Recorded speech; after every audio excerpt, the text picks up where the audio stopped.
Assalomu alaykum do'stlar. Bugun ustanopkaga Malibu X olib qo'yganmiz. Ustanopka jarayonlari bilan qo'yilish nimalari, tekshirish, ulanish joylari hammasini ko'rsatib kuzatib boraman. Mana bu 2 bo'ladi. 3 bo'ladi. Aviator.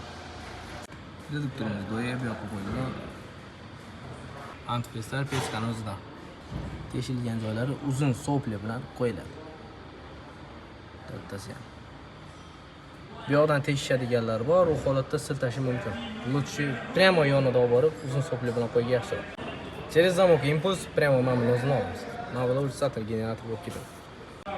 Yurishlarida muammo bo'lmaydi, siltash muammo bo'lmaydi. 10 litrga 70-80 atrofida yuradi. Propan qo'ysangiz. 10 litrga hisoblanadi. Farzokamiz full komplektda 2 ohmli Dakota. Originali. Benzin rasxod qiladi, GDI motor. 90 ga 10 asosida yurib beradi. 95 ga 5 ham bo'ladi. Faqat unda sal muammo bo'lishi mumkin. Shuning uchun 90 ga 10 eng zo'r variant. Boshqalarnikiga o'xshab 50 ga 50, 70 ga 30 bo'lmaydi. 90 ga 10. Bu kanalimiz bizga reklama emas, faqatgina o'rganish, o'rgatish. Shuning uchun teshilgan joylari ham yashirincha emas, hamma yog'i mana ko'rsatib o'tilyapti. 1 2 3 to'rlar ham mana bu ham. Chiziq o'tgan tarafi miyaga ketadi, chiziq o'tmagan tarafi bu yoqqa ketadi. Shuni to'g'risida rangiga qarab, mana bularni ham shunaqa qilib ulaysiz.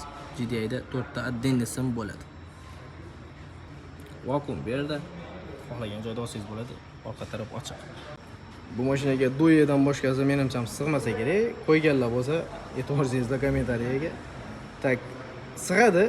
Mapga boshqa reduktorlar tushishi mumkin, lekin вообще xunuk bo'lib qoladi. Shillankalar teshilish nima bo'lib o'tadi? Antifriz shillanka kelyapti, tagida turib. O'shalar aniq teshilib qoladi. Trubka kelayotganda ham opasniy bo'lib o'tadi. Bu yerda eng yaqin joyda antifriz shillankalar orqadan chiroyli bo'lib kelgan. Shuning uchun iloji boricha duy reduktor qo'yishingizni tavsiya qilgan bo'lardim.